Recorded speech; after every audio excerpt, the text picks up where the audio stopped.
전자산업은 20세기부터 경제 성장을 이끌어온 핵심 산업입니다.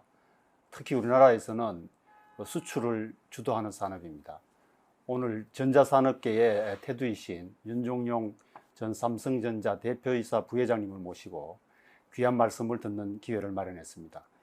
바쁘신데 인터뷰 응해주셔서 감사합니다. 네, 감사합니다. 우선 어릴 때로 한번 돌아가 보겠습니다. 어릴 때 그 큰아버님으로부터 한학을 좀 배우셨다고 들었습니다. 혹시 한학이 부회장님의 그 인생에 미친 영향이 있다면 어떤 것이 있겠습니까? 지금 되돌아 생각해보면 엄청난 영향을 주었다고 생각됩니다.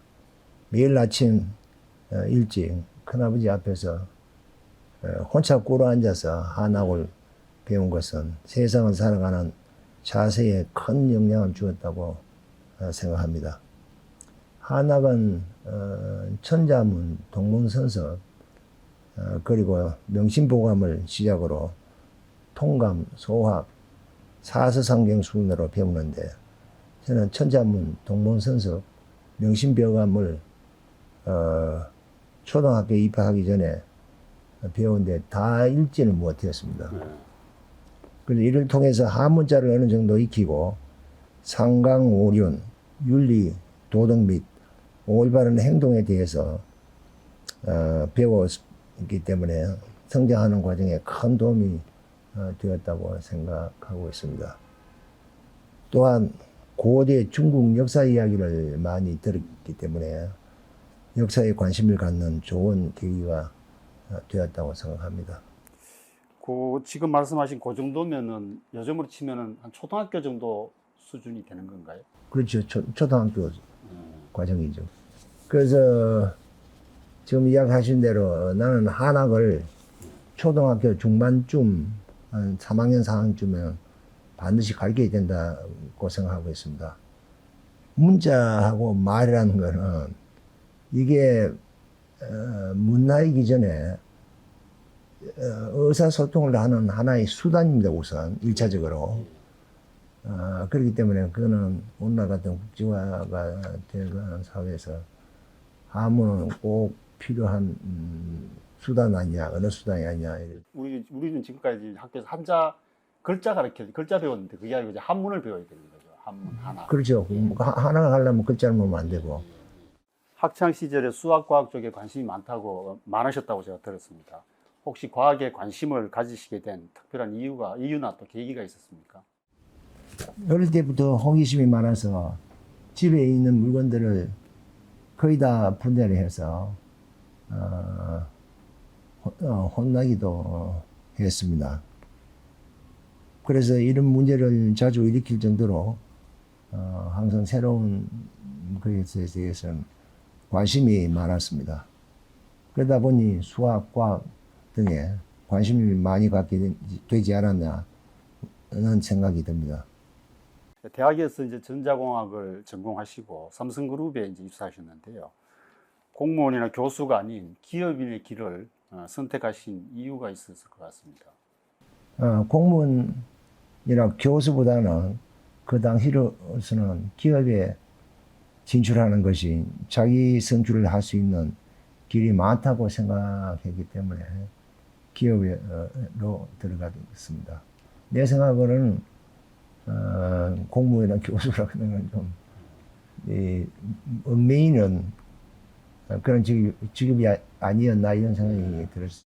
예, 그 삼성그룹에 입사하시고 얼마 있다가 이제 1968년경에 삼성그룹이 신사업을 검토할 때 부회장님이 그 전자산업 진출을 기획하셨다고 들었습니다. 당시 우리나라 전자기술은 아직 초보 단계였다고 저는 생각이 되는데요. 전자산업을 신산업으로 선택하신 이유가 있었을 것 같습니다. 일단 그 신사업을 하게 된 그 배경을 좀 우선 설명드리면은 1968년 당시는 삼성의 최대 야심작이었던 한국 비료를 정부에 헌납하고 삼성이 위기에 처했을 때였습니다. 이 위기를 탈출하기 위해서 신규 사업을 검토했는데 이때 가장 유명하다고 결정한 사업이 전자산업이었습니다. 이때 나도 신입사원으로서 전자사업 검토팀에 참여했습니다. 그때가 부회장님의 인생 항로를 결정지은 그 중요한 순간이었다고 이렇게 생각할 수가 있을 것 같습니다. 그렇게 생각이 듭니다.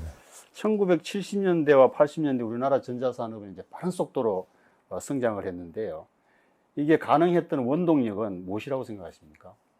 정부와 경제 성장을 최우선 정책으로 수립해서 과감히 집행했고 주요 유망 산업을 집중적으로 육성하려고 노력했습니다. 당시에 우리나라는 기술도 없고 부품 생산 업체도 없었기 때문에 외국 기업으로부터 기술 도입이나 합작을 통해서 기술 습득을 하면서 새로운 제품 개발 및 생산에 과감히 투자해 나갔습니다. 고위 공무원들도 산업 경제 발전에 매우 헌신적이었고 국민들도 헝거리 정신으로 무장하여 열심히 노력했습니다.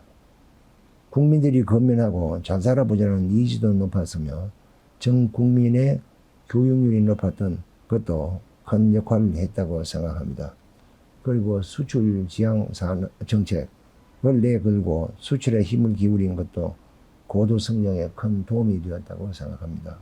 정부가 방향과 비전을 제시하면은 국민들과 기업이 열심히 잘 살아보자는 의지 속에 열심히 했던 것들이 그런 성장을 가능하게 했다고 생각을 합니다. 1980년대부터 이제 전전자 교환기, 또 메모리 반도체, CDMA와 같은 그 대형 국가 연구개발 사업이 성공하면서 우리나라 그 전자정보통신 산업이 빠르게 성장해서 2000년대 초에는 세계 최고 수준까지 올라왔는데요. 여기에도 우리의 남다른 그 전략과 노력이 있었다고 생각을 합니다. 그게 어떤 것이었을 것 같습니까? 이 당시는 경험도 별로 없었고 사회 전체가 모든 것이 부족했습니다. 이 당시에 최고 경쟁자의 다수는 회사를 창립한 오너였고 이 당시에 오너들은 호기심이 많고 과감한 투자를 할 수 있는 기업가 정신이 강한 개척자들이 많았습니다. 이병철 회장, 정주영 회장 같은 분들이 큰 역할을 많이 했다고 생각합니다. 제가 생각에는 이제 그 외에도 정부와 기업 모두가 그 기술 자립을 위해서 연구개발 투자를 늘린 것이 주요했다고 생각을 합니다. 우리나라 전체 연구개발 투자를 보면은 1982년도에 GDP 대비 1% 수준에서 지금은 4.6% 수준으로 세계 최고 수준까지 올라왔고요. 특히 그 기업의 투자가 엄청나게 늘었는데요. 전체 연구개발 투자 중에서 그 민간 부담 비율이 1975년도에 33%에서 1982년 되면 이제 정부를 앞지르기 시작합니다. 그리고 지금은 전체 75%에서 80%까지 기업이 투자해서 기업이 기술 혁신을 지금 주도를 하고 있는 그런 상황입니다. 부회장님께서는 우리나라 전자산업 초기부터 쭉 그 기업인으로 활동하셨고 특히 우리나라 전자산업이 세계 최고 수준으로 올라서는 1990년대 후반부터 약 10년 동안 CEO로서 삼성전자를 세계 최고 초일류 기업 반열에 올려놓으셨습니다. 이 과정에서 가장 중요하게 생각하고 추진하신 것들이 무엇이 있었습니까? 첫째로 기술 개발에 정부 및 민간 기업들이 열심히 투자를 했다는 것. 둘째는 인재 육성하고 확보에 대해서 많이 투자를 했고, 셋째는 경영 혁신에 중점을 두었던 거라고 생각합니다. 그리고 기업에 있어서는 기업가 정신, 또 지도력, 미래를 예측한 통찰력과 선견력을 가지려고 많이 노력했던 점이 이렇게 고도 성장을 하는데 큰 도움이 되었다고 생각합니다.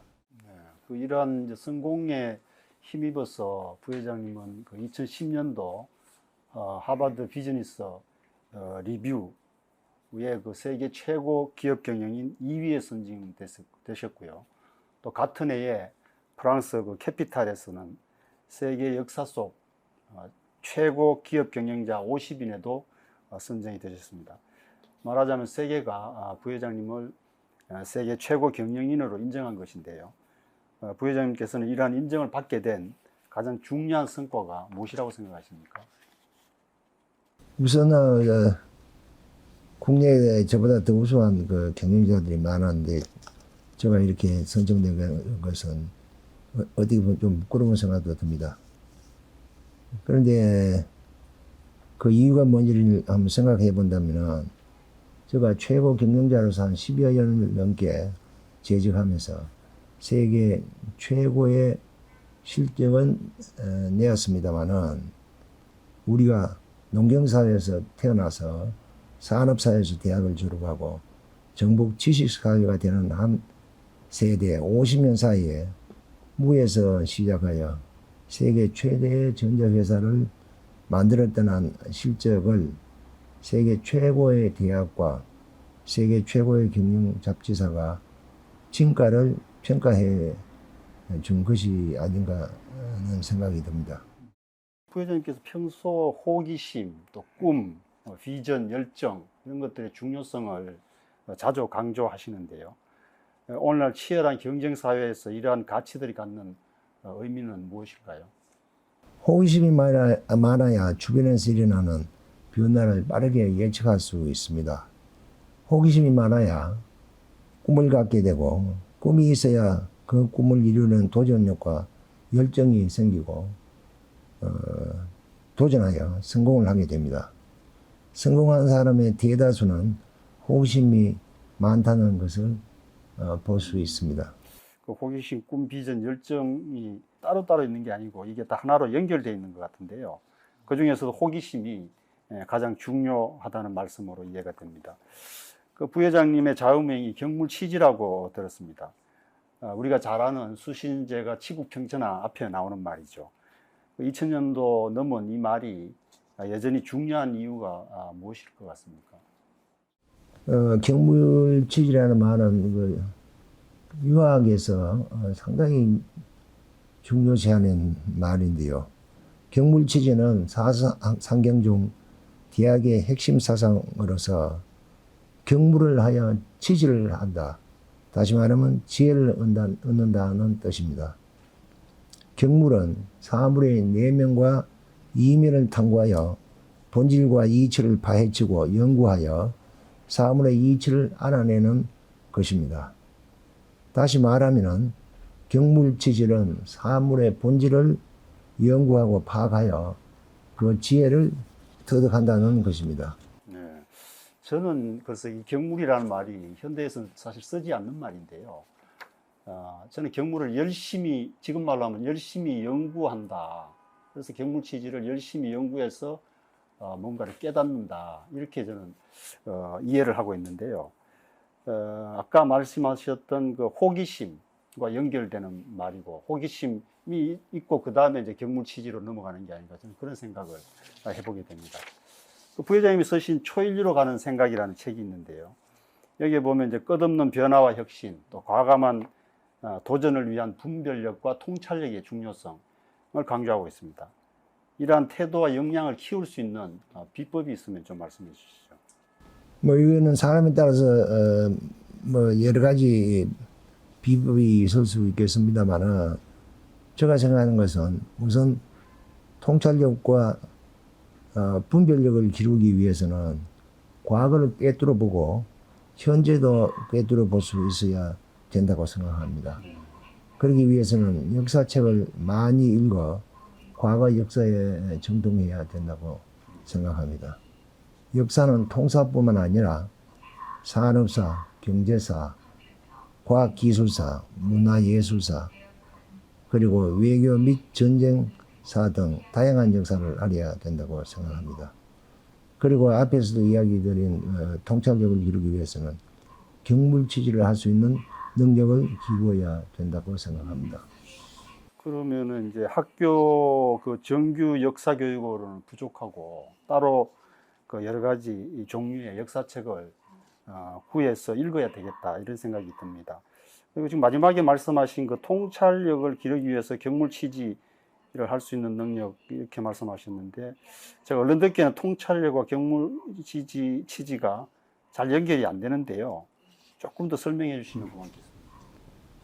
경물치질을 하면 통찰력이 생기는 건데 이 경물치지도 통찰력도 실사구시로 네. 사물의 본질과 진리를 파악하는 능력이라고 생각하면 됩니다. 이조 후기의 그 실학도 실사구시 사물을 바탕으로 이치를 파악한다고. 격물 취지 능력이 배양되면 통찰력도 생긴다. 뭐 이렇게 그렇죠. 그런 거죠. 예. 세종대왕이 장영실에게 이제 천체기구를 만들게 발명하기로 하고 또 우리 달력도 다시 우리 달력 만들어 하고 할 때 그때 말씀하시는 게 저기 경물치지를 하라고 사물의 바탕을 두고 그 사물을 갖고 원리를 파악해서 그걸 규명하라고 그런 얘기 있었는데 그러니까 똑같은 이야기를 보면 되겠습니다. 지금 우리가 겪고 있는 이 4차 산업혁명, 이것도 이제 3차 산업혁명과 마찬가지로 전자와 정보통신이 주도하고 있는데요. 앞으로 이제 어떤 제품이 나와서 우리의 그 일하는 방식과 또 일상생활을 바꿔놓을지 사실 상상하기가 쉽지 않은데요. 앞으로 30년 후, 그러니까 한 2050년쯤에 우리 사회의 모습을 예측해 보신다면 어떻겠습니까?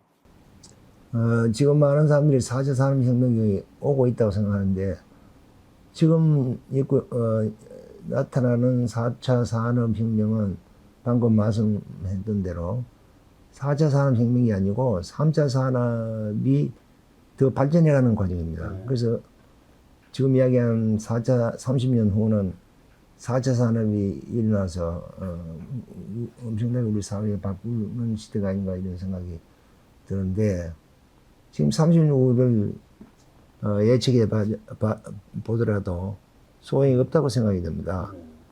30년 전에 그러니까 1990년에 예측한 2021년은 어떤지 한번 생각해 보십시오. 그때 상상했던 게 지금 30년 전에 상상했던 오늘이 전혀 맞지가 않을 겁니다. 미래는 예측하는 것이 아니고 창조하는 자의 것이 되는 겁니다. 저는 지금 그 말씀하신 예측하는 것이 아니고 창조하는 것이다, 미래는. 이게 정말 가슴에 와닿습니다.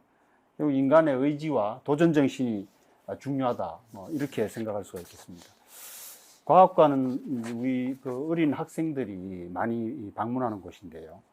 21세기의 주역이 될 학생들에게 어떤 말씀을 해주고 싶으신지 마지막으로 좀 말씀 부탁드립니다.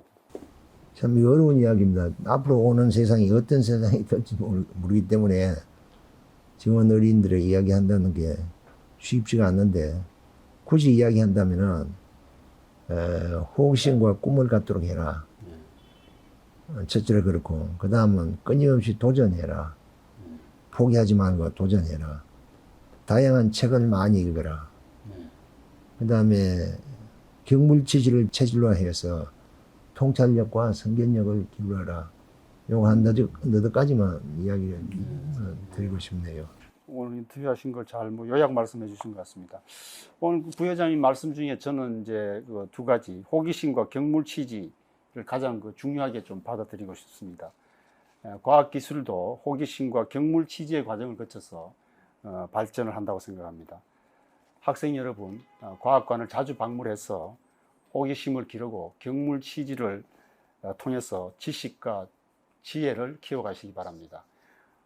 오늘 부회장님 소중한 시간을 내주시고 또 귀한 말씀 주셔서 대단히 감사합니다. 감사합니다. 예.